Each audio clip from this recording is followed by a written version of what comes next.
प्यारे बच्चे, स्वागत है आपका my YouTube channel simple chemistry class में। तो प्यारे बच्चे, आज की इस वीडियो में हम हेनरी के नियम के बारे में पढ़ेंगे, जो कि बोर्ड एग्जाम के लिए बहुत ज्यादा इंपॉर्टेंट है। तो प्यारे बच्चों, आपको पता है मैंने इससे जो है इससे पहले एक नियम कराया था, राउल्ट का नियम। उससे पहले मैंने एक क्वेश्चन कराया था, मोल पर भाज। ठीक है, उन सभी वीडियो को प्लीज देख लेना, वो भी बहुत ज्यादा इंपॉर्टेंट क्वेश्चन है। जिस प्रकार से राउल्ट का नियम अपने आप में एक जो है फेमस क्वेश्चन है, एक प्रॉपर क्वेश्चन है, इसी प्रकार से हेनरी का नियम भी वेरी वेरी इंपॉर्टेंट क्वेश्चन है। ठीक है, जितना ज्यादा राउल्ट का नियम इंपॉर्टेंट है, उससे कहीं ज्यादा हेनरी का नियम इंपॉर्टेंट है।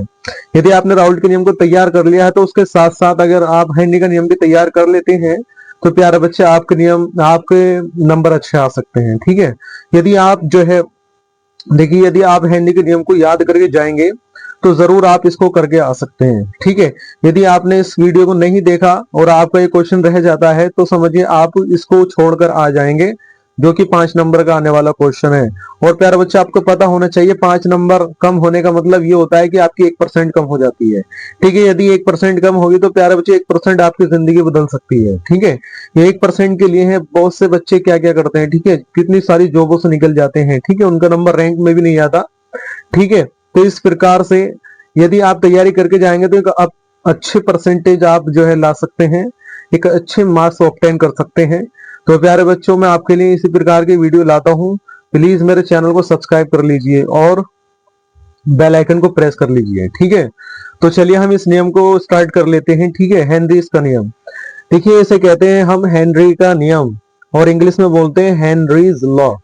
ठीक है बच्चों, यदि आप इंग्लिश के साथ साथ यदि आप हिंदी के साथ साथ इंग्लिश और इंग्लिश के साथ साथ हिंदी भी लिखकर आते हैं, तो प्यारे बच्चों आपके बहुत ही अच्छे नंबर आ सकते हैं। ठीक है, यदि आप हिंदी के साथ इंग्लिश का यूज करेंगे तो आपके बहुत अच्छे नंबर आएंगे, जो कि आपका बहुत ज्यादा फायदा होगा इसमें। ठीक है, तो लिखना किस प्रकार से है, ठीक है, समझ लेते हैं इसको। देखिए, एक वैज्ञानिक थे जिनका नाम था हेनरी वैज्ञानिक। ठीक है, उनका नाम था प्यारे बच्चों हेनरी वैज्ञानिक ने कितने में, सन 1805 में गैसों की, प्यारे बच्ची जो गैस है ना, इसी को समझाया था। ठीक है, गैसों की द्रव में, द्रव आपको समझ में आता है। ठीक है, द्रव के बारे में आप जानते होंगे जरूर, ऐसी बात नहीं, आप इंटर कर रहे हैं। द्रव उन पदार्थों कहते हैं जिनका आयतन तो निश्चित होता है लेकिन आकार निश्चित नहीं होता। ठीक है, तो गैस उन्हें कहते हैं जिनका आयतन और आकार दोनों अनिश्चित होते हैं प्यारे बच्चों। ठीक है, तो गैस की द्रवों में विलेयता को समझाने के, विलेयता मतलब मिला देते हैं गैस के द्रव में। ठीक है, मिला देते हैं।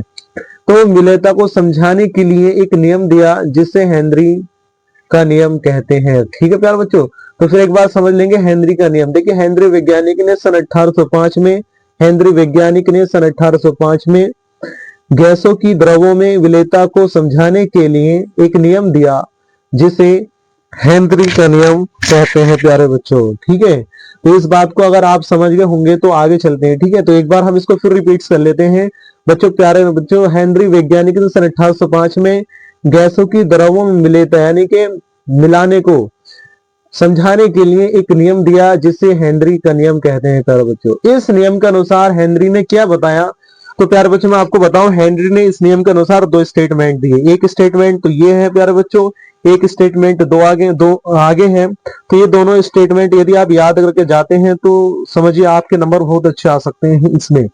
यदि आप एक स्टेटमेंट याद करके जाएंगे और उसे ही लिख कर आएंगे तो प्यारे बच्चे नंबर तो आ जाएंगे, लेकिन कम नंबर आएंगे। ठीक है, यदि आप 2 स्टेटमेंट, एक ही स्टेटमेंट एक इससे अगला स्टेटमेंट, ठीक है, दोनों स्टेटमेंट तैयार करके जाते हैं तो आपके नंबर बहुत अच्छे आ जाएंगे। ठीक है प्यारे बच्चों, इस नियम के अनुसार क्या है, लिखना क्या है ये समझ लीजिए। ठीक है, इस नियम के अनुसार देखिए, आपको ताप लेना है स्थिर ताप। ठीक है, इस नियम के अनुसार यानी कि हेनरी के नियम के अनुसार स्थिर ताप पर, बच्चों ताप कैसा लेना है आपको, ताप लेना स्थिर ताप पर किसी द्रव विलायक में घुली, यानी कि द्रव में क्या है, विलायक। ठीक है, द्रव विलायक में घुली गैस का द्रव्यमान उस पर आरोपित बल के समानुपाती होता है। ठीक है, तो देखिए, जैसे ही आपने विलायक द्रव को, ठीक है, द्रव विलायक लिया है आपने और उसके अंदर कौन सी क्या घोला है, गैस को घोल लिया है। ठीक है, यही बात बोली उन्होंने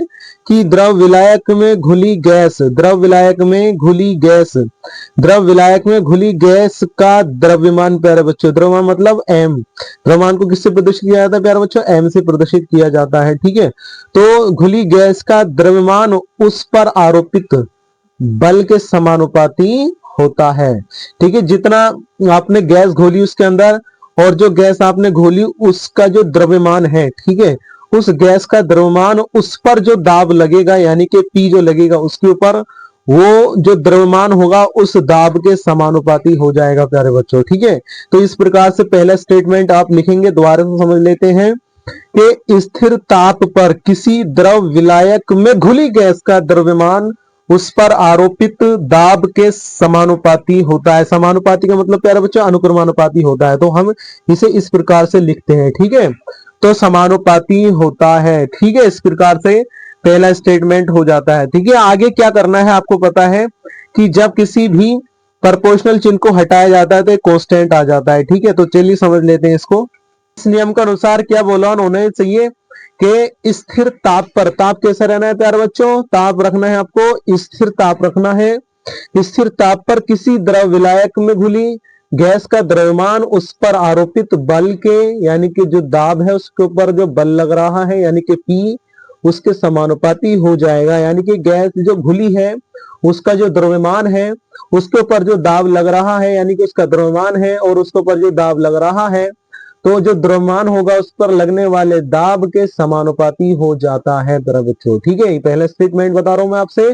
अब आपको पता है आप मैथमेटिक्स पढ़ते होंगे, जैसे ही कोई प्रोपोर्शनल का चिन्ह हटेगा तो क्या होता है, वो कांस्टेंट आ जाता है। ठीक है, मैथमेटिक्स में आपने पढ़ा होगा कि जैसे ही कोई प्रोपोर्शनल का चिन्ह हटेगा तो कांस्टेंट आ जाता है। ठीक है, और जब कांस्टेंट आ जाता है, कांस्टेंट आता है तो फिर उसके बीच में क्या आ जाएगा बच्चों, प्यार बच्चों बराबर आ जाएगा। ठीक है, जैसे ही कोई कांस्टेंट हटेगा तो उसके बीच में क्या आ जाएगा, बराबर आ जाता है। ठीक है, बराबर आ जाता है और कांस्टेंट आ जाता है। ठीक है, आपने देखा कि जब जो गैस आपने द्रव विलायक के अंदर घोली उसका द्रव्यमान उस पर आरोपित दाब के समानुपाती होता है, तो समानुपाती की जगह आप हटा करके क्या लिख देते हैं, के एच लिख देते हैं। तो जैसे ही प्यार बच्चों एम बराबर हो जाएगा यहाँ पर के एच पे। ठीक है, जैसे ही एम प्रोपोर्शनल पी होता है, एम समानुपाती पी होता है, एम अनुक्रमानुपाती पी भी बोलते हैं इसको। ठीक है, जैसे एम पर समानुपाती यानी कि अनुक्रमानुपाती हटेगा तो क्या आ जाएगा, कांस्टेंट आ जाएगा के एच, यानी कि ये सूत्र हो जाएगा एम बराबर के एच पी हो जाएगा। ठीक है, तो आप कहोगे बच्चों कि ये जो है, आप कहोगे कि सर ये क्या है के एच, तो आपको बता दूं के एच जो होता है इसे कहते हैं हेनरी नियतांक। क्या बोलते हैं प्यारे बच्चों, इसे मैं आगे समझाऊंगा। ठीक है, हेनरी नियतांक बोलते हैं। तो मैंने बताया कि जो हेनरी वैज्ञानिक था उन्होंने कितने स्टेटमेंट दिए थे बच्चों, 2 स्टेटमेंट दिए थे। एक स्टेटमेंट दिया था ये वाला जो हमने अभी इसको पूरा कर लिया है, एक दूसरा स्टेटमेंट ये है यानी कि और के बाद आएगा, अभी मैं इसको बता रहा हूँ। ठीक है, बन रही है लास्ट तक।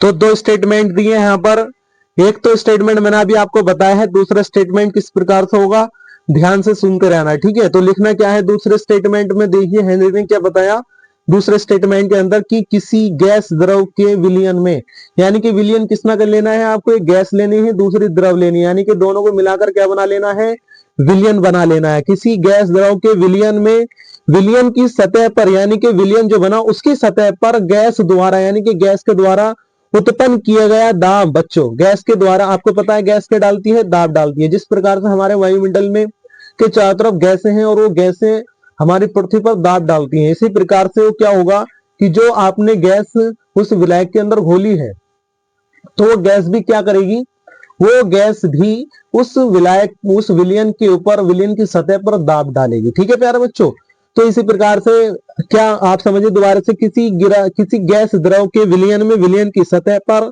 गैस द्वारा उत्पन्न किया गया दाब विलयन में गैस के मोल प्रभाज के, ठीक है, विलयन के अंदर जो आपने गैस घोली है, विलयन के अंदर आपने जो गैस घोली है उस गैस के मोल प्रभाज के, मैंने आपको पिछली वीडियो में बताया था मोल प्रभाज के बारे में।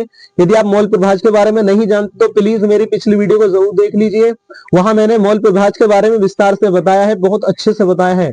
यदि आप उस वीडियो को देखते हैं तो आपको मोल प्रभाज के बारे में बिल्कुल पता चल जाएगा कि होता क्या है मोल प्रभाज, ठीक है।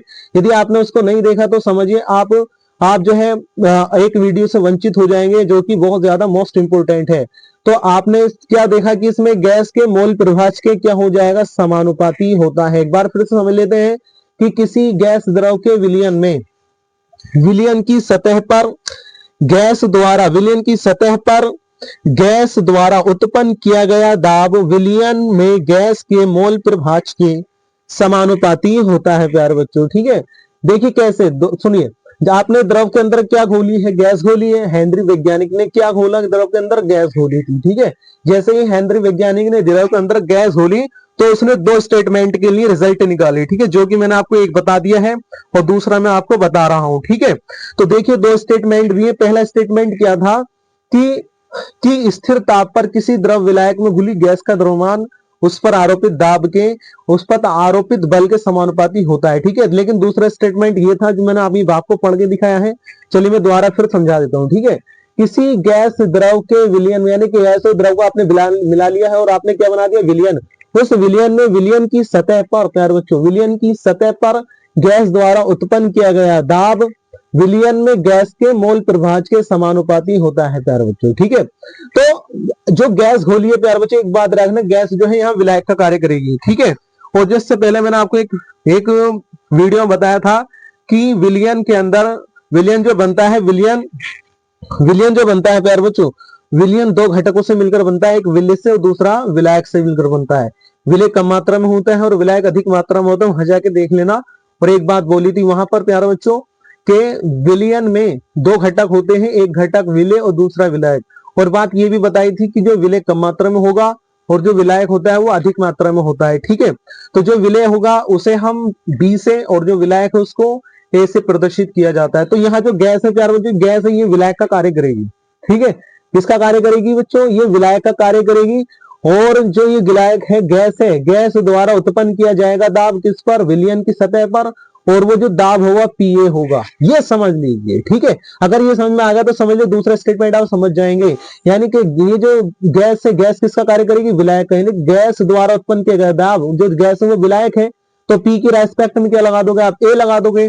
तो जैसे ही आपने ए लगाया तो ये क्या हो गया, दाब हो गया किसका, विलायक का दाब हो गया, ठीक है। समानुपाती एक्स ए हो जाएगा, समानुपाती क्या हो जाएगा, एक्स, यानी कि एक्स इसको कहते हैं मोल प्रभाज को। पिछली वीडियो में देख लीजिए, मैंने बहुत अच्छे से समझा रखा है, ठीक है। ये मोल प्रभाज हो जाएगा और जो ए है ये विलायक का है, ठीक है। पी ए प्रपोर्शनल एक्स से हो जाएगा प्यारे बच्चों, पी ए प्रपोर्शनल एक्स से हो जाएगा। यानी कि किसी द्रव विलयन, किसी गैस द्रव के विलयन में विलयन की सतह पर गैस द्वारा उत्पन्न किया गया दाब, यानी कि पी ए, और उस विलयन में गैस के मोल प्रभाज के समानुपाती होता है। गैस क्या है बच्चों, विलायक का कार्य करेगी। और ये हमने क्या लगा दिया, ए लगा दिया, इसलिए किसका मोल प्रभाज है, गैस का। यानी गैस क्या है, विलायक। तो विलायक का मोल प्रभाज होगा पी ए समानुपाती एक्स हो जाएगा, ठीक है। आपको पता है मैथमेटिक्स में जब कोई प्रोपोर्शनल का चिन्ह हटता है तो आपको पता है कि समानुपाती का जब कोई, यानी कि अनुक्रमानुपाती का कोई चिन्ह हटेगा तो क्या आएगा, कांस्टेंट आ जाएगा, ठीक है। यही कार्य हम यहाँ करेंगे जैसे हमने पहले स्टेटमेंट में किया है। तो पी ए समानुपाती क्या हो जाएगा, एक्स ए हो जाएगा, ठीक है। तो पी ए समानुपाती एक्स से हो जाएगा, पी ए बराबर के एच एक्स से हो जाएगा, ठीक है। तो ये है दूसरा स्टेटमेंट प्यारे बच्चों। अगर ये दूसरा स्टेटमेंट आप समझ गए तो अच्छी बात है, ठीक है। पहले भी समझ में आ गया हो, दूसरा भी आ गया होगा, ठीक है। तो ये दूसरा स्टेटमेंट है, पहला स्टेटमेंट जो मैंने आपको पहले पढ़ाया था, ठीक है। तो पहले स्टेटमेंट में क्या बोला था, स्थिर ताप पर किसी द्रव विलायक में घुली गैस का द्रव्यमान उस पर आरोपित बल के समानुपाती होता है। तो उसका सूत्र आया था प्यारे बच्चों, एम बराबर के एच भी आया था, लेकिन यहाँ जो आया है पी ए बराबर के एच एक्स से आया है, जहां पर जो पी है बच्चों गैस का दाब है और ये के एच जो है ना इसको कहते हैं हेनरी का नियतांक, ठीक है। और जो एक्स है ना इसको कहते हैं हम यहाँ पर विलायक का मोल प्रभाज, यानी कि गैस का मोल प्रभाज। तो ये सूत्र है प्यारे बच्चों, दोनों स्टेटमेंट हो गए तो आपके समझ में आ गए होंगे। देखिए अब हम इसके यूज, यानी कि इसकी लिमिटेशन, इसकी सीमा पढ़ेंगे, क्योंकि क्वेश्चन का साथ लिंक होकर आएगा कि हेनरी के नियम को समझाओ और इसकी सीमा लिखो और इसके उपयोग लिखो। यदि आप तीनों याद किए हुए हैं तो आप करके आ जाएंगे, यदि आपने याद नहीं किया तो आप छोड़कर आ जाएंगे, जो कि आप बहुत ज्यादा गलत करने वाले हैं, आपके नंबर कम आ जाएंगे। ठीक है, तो हम ये नहीं चाहते आपके नंबर कम आए, हम ये चाहते हैं आपके नंबर बहुत अच्छे से आए। ठीक है, इसलिए हम आपको बहुत अच्छे से एक्सप्लेन कर रहे हैं। तो सारी वीडियो को मेरी को जरूर देख लीजिए, क्योंकि उसके अंदर मैंने आपको बता रखा है कि किस प्रकार से आपको लिख कर आना है। ठीक है, तो अब हम इसके लिमिटेशन, इसके हम जो है लिमिटेशन पढ़ने वाले हैं, इसकी कमियां पढ़ेंगे और फिर इसके उपयोग पढ़ेंगे। ठीक है, फिर इसके हम जो है कॉन्स्टेंटों के बारे में जानकारी प्राप्त करेंगे। तो अभी हम पढ़ने वाले हैं प्यारे बच्चों लिमिटेशन यानी कि सीमा के बारे में पढ़ेंगे। प्यारे बच्चों ये क्वेश्चन आपका जो है ना ये शॉर्ट में भी आ सकता है और ये इसके साथ जोड़कर भी आ सकता है। उपयोग इसके शॉर्ट में भी आ सकते हैं, ये जोड़कर भी आ सकते हैं। तो यदि आप इस पूरे ही क्वेश्चन को तैयार कर लेते हैं तो बहुत सारे क्वेश्चन को आप यहाँ कवर करने वाले हैं। ठीक है, तो सीमा अलग आ सकती है, इसके साथ जोड़कर भी आएगी प्यारे बच्चों। उपयोग इसके साथ आएंगे, इसके अलग भी होकर आ सकते हैं। तो सीमा किस प्रकार से हो जाएगी तो समझ लीजिए। ठीक है, तो सीमा के अंदर आपको लिखना क्या है प्यारे बच्चों, इसकी सीमा निम्नलिखित है। ठीक है, इसकी सीमा निम्नलिखित है, इसकी सीमाएं निम्नलिखित है, ऐसे भी लिख सकते हैं। ठीक है, तो नंबर 1 क्या लिखेंगे आप प्यारे बच्चों, गैस का विलायक में सगुणन या वियोजन नहीं होना चाहिए। समझे, वियोजन का मतलब समझते हो, वियोजन का मतलब समझते हो आप। वियोजन का मतलब किसी पदार्थ का अपने अवयवी घटकों में टूट जाना वियोजन कहलाता है। यानी कि गैस और द्रव आपस में मिले हुए होने चाहिए, यानी कि अलग अलग नहीं होने चाहिए प्यारे बच्चों, यानी कि वियोजन नहीं होना चाहिए, ये बात समझो आप। ठीक है, गैस का विलायक में जो भी आपने विलायक लिया है, ठीक है, गैस का यानी जो भी गैस ली उसका विलायक के अंदर सगुणन या वियोजन नहीं होना चाहिए। ठीक है, पहला नियम, पहली सीमा हो जाएगी। दूसरी सीमा हो जाएगी, गैस का दाब बहुत उच्च नहीं होना चाहिए, यानी कि गैस का जो दाब है बहुत ज्यादा नहीं होना चाहिए, नॉर्मल रहना चाहिए। गैस का दाब बहुत उच्च नहीं होना चाहिए। प्यारे बच्चों, इस प्रकार से दूसरी आप सीमा लिख कर आएंगे और तीसरी सीमा आपको किस प्रकार से लिखनी है तो बने रहिए। ठीक है, नंबर 3, गैस का ताप यानी कि टेम्परेचर अधिक निम्न यानी कि अधिक ज्यादा कम नहीं होना चाहिए। गैस का ताप अधिक निम्न यानी कि कम नहीं होना चाहिए।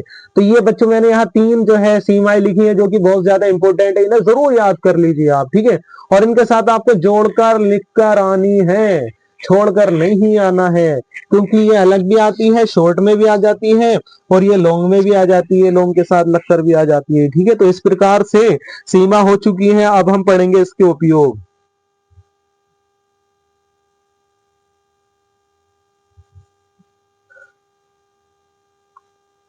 तो प्यारे बच्चे, अब समझ लेते हैं इसका उपयोग। ठीक है, इसका उपयोग हेनरी के नियम के उपयोग निम्नलिखित है कि लिखकर किस प्रकार से आएंगे तो समझ लीजिए। हेनरी के नियम के उपयोग निम्नलिखित है। पहले आप ये लिखना है आपको। ठीक है, लिखने का तरीका समझ लीजिए। उपयोग हेडिंग डाल देनी है आपको। ठीक है, उसके बाद लिखना है हेनरी के नियम के अनुप्रयोग निम्नलिखित है। प्यारे बच्चों, कैसे लिखोगे, हेनरी के नियम के अनुप्रयोग निम्नलिखित है, हेनरी के नियम के अनुप्रयोग निम्नलिखित है। प्यारे बच्चों, इस प्रकार से लिखकर आना है। नंबर 1, पहला अनुप्रयोग क्या हो जाएगा, पहला अनुप्रयोग हो जाएगा नंबर 1, मृदु पेय यानी कि मृदु पेय जैसे सोडा जल एवं शीतल पेंदों में।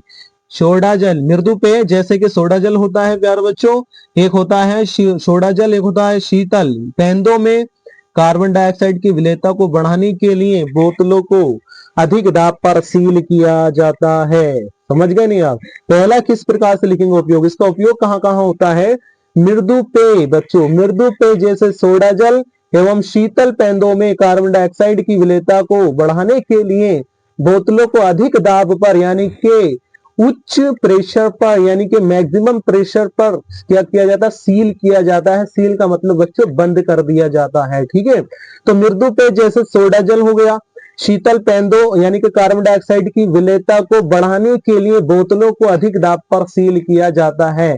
किसके अनुसार, हेनरी के नियम के अनुसार किया जाता है। ये सब तो समझ में आ गया किसके नियम के साथ होता है, किसके नियम के अनुसार होता है, ये हेनरी के नियम के अनुसार होता है। नंबर 2, गहरे समुद्र में यानी कि बच्चों गहरे समुद्र में ऑक्सीजन और हीलियम के गैसीय मिश्रण का उपयोग किया जाता है। हीलियम यानी कि ऑक्सीजन और हीलियम, तो यहां आपको लिख लेना है बच्चों हीलियम, ऑक्सीजन और हीलियम, तो ये हीलियम हो जाएगा। ठीक है, तो यहां हीलियम हो जाएगा। तो हीलियम, गहरे समुद्र में ऑक्सीजन और हीलियम के गैसीय मिश्रण का उपयोग किया जाता है, किसमें? श्वसन क्रिया में होता है, क्योंकि समुद्र में नीचे जल का दाब बहुत अधिक होने के कारण वायु में उपस्थित नाइट्रोजन और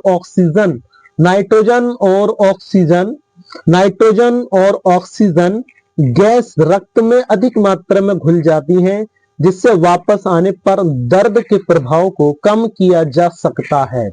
तो प्यारे बच्चों, इस प्रकार से दो मतलब उपयोग इसके लिख कर आने हैं। एक बार फिर समझ लेते हैं। गहरे समुद्र में ऑक्सीजन और हीलियम के गैसीय मिश्रण का उपयोग श्वसन क्रिया में होता है। श्वसन क्रिया मतलब सांस लेने में। प्यारे बच्चों, आपको पता है संसार में जितने भी जीव हैं वो भी सांस लेते हैं, ठीक है। बिना सांस लिए वे जीवित नहीं रह सकते, ठीक है। आप तो सांस लेने में लेते हैं क्योंकि समुद्र में नीचे जल का दाब यानी कि प्रेशर जहां जितना ज्यादा होगा वहां सांस लेने इतनी भी ज्यादा परेशानी होती है बच्चों, ठीक है। तो जल का दाब अधिक होने के कारण तो सांस लेने में परेशानी होगी, होने के कारण वायु में उपस्थित यानी कि बच्चों वायु के अंदर जो उपस्थित नाइट्रोजन और ऑक्सीजन है, ठीक है, वो रक्त में अधिक मात्रा में घुल जाती है। यानी कि आपके जो ब्लड होगा, आपका जो खून होगा, आपको रक्त होगा, उसके अंदर अधिक मात्रा में घुल जाती है, जिसके कारण वापस आएंगे तो आने के बाद दर्द के प्रभाव को कम किया जा सकता है। तो प्यारे बच्चे, दूसरा जो उपयोग है आप समझ गए होंगे। देखिए तीसरा उपयोग किस प्रकार से लिख कर आएंगे।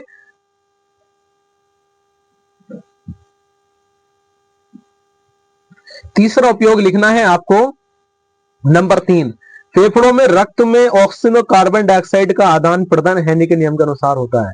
तो ये बात बोली है प्यारे बच्चों, आपको समझ में आ गया होगा कि ऑक्सीजन जो है और कार्बन डाइऑक्साइड यानी कि आदान प्रदान फेफड़ों के अंदर, यानी कि फेफड़े जो होते हैं उसके अंदर ऑक्सीजन कार्बन डाइऑक्साइड का आदान प्रदान हेनरी के नियम के अनुसार होता है, ठीक है।